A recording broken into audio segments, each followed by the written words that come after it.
The conference room at Sterling Dynamics in downtown Chicago had been filled with executives, investors, and polished smiles. I was the only one in the room without a tailored suit that cost more than my rent.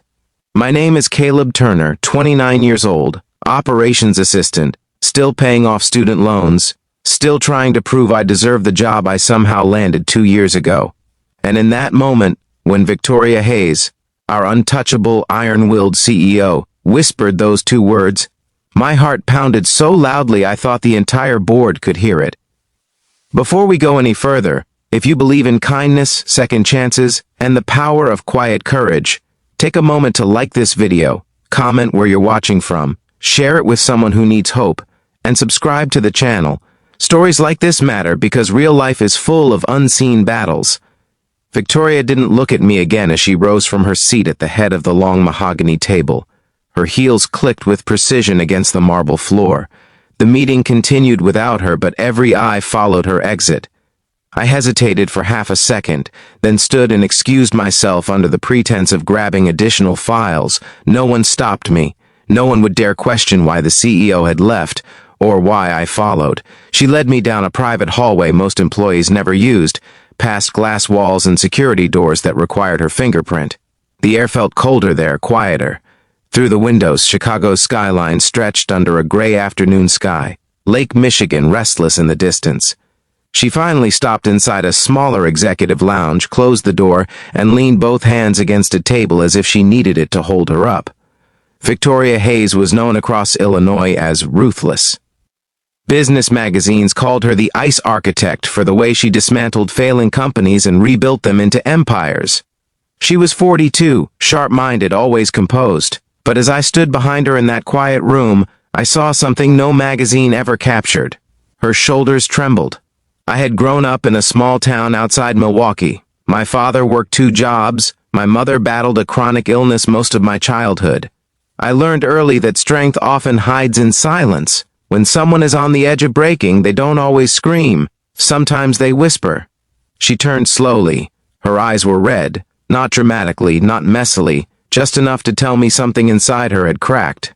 She told me that the acquisition we were finalizing would save the company from hostile takeover, but it would also mean shutting down a manufacturing plant in Ohio.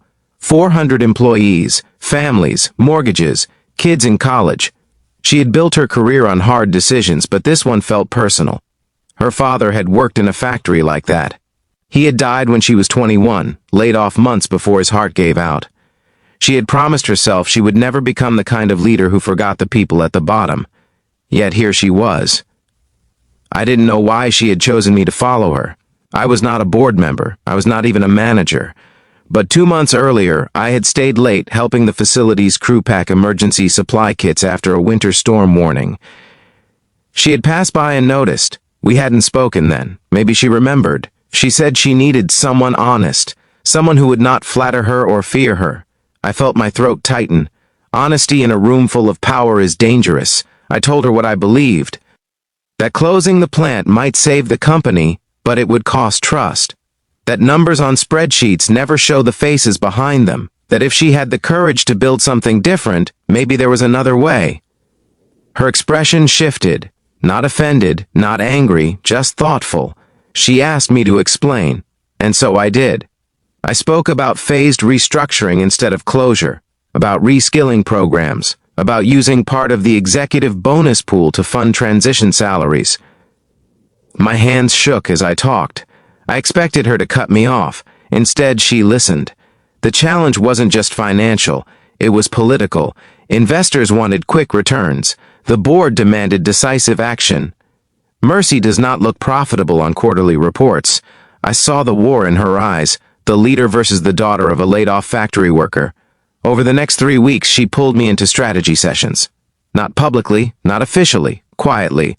I worked double hours, building projections, modeling alternatives, calling contacts from my college network who specialized in workforce development.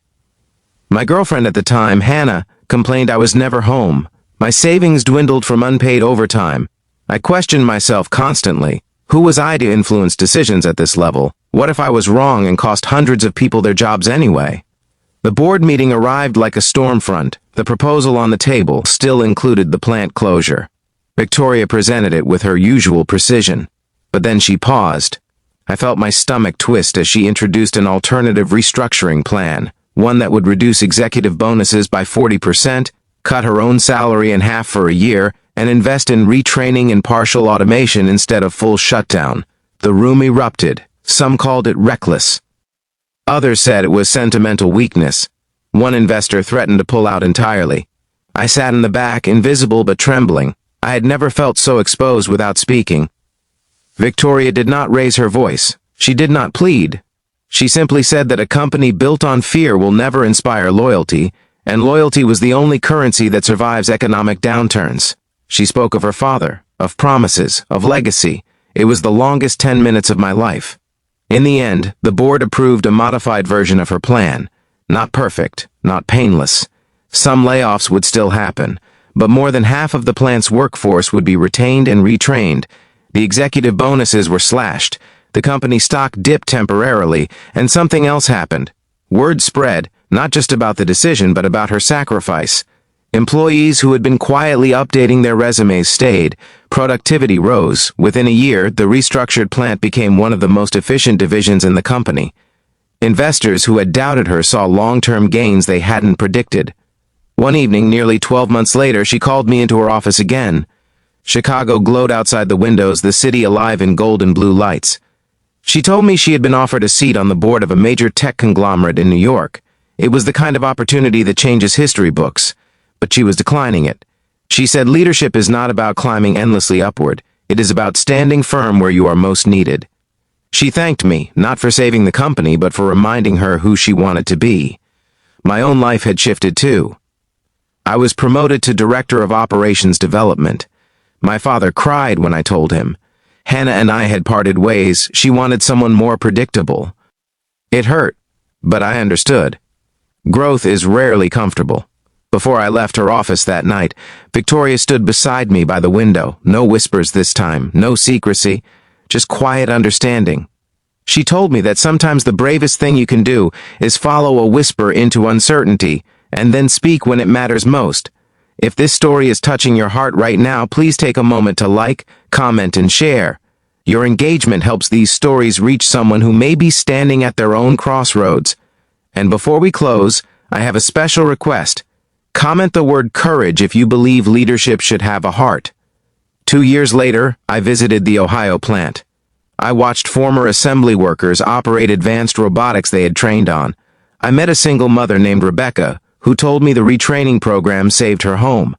I saw a mural in the break room painted by employees. It read, "Built by people, powered by purpose." I never told them about the whisper in the hallway. They didn't need to know. Sometimes the most powerful moments in life happen behind closed doors, in spaces where no cameras roll and no applause follows. I learned that day that influence does not require a title, compassion does not require permission, and courage often begins with 2 quiet words spoken in a crowded room. Victoria Hayes remained a formidable CEO. I remained a man still learning. But whenever I passed that private hallway, I remember the tremble in her shoulders and the choice she made, because in the end, the real story was never about power or profit or even promotion. It was about a whisper that refused to let a company forget its humanity. And maybe, just maybe, it is proof that when we follow kindness instead of fear, we do not lose. We build something that lasts.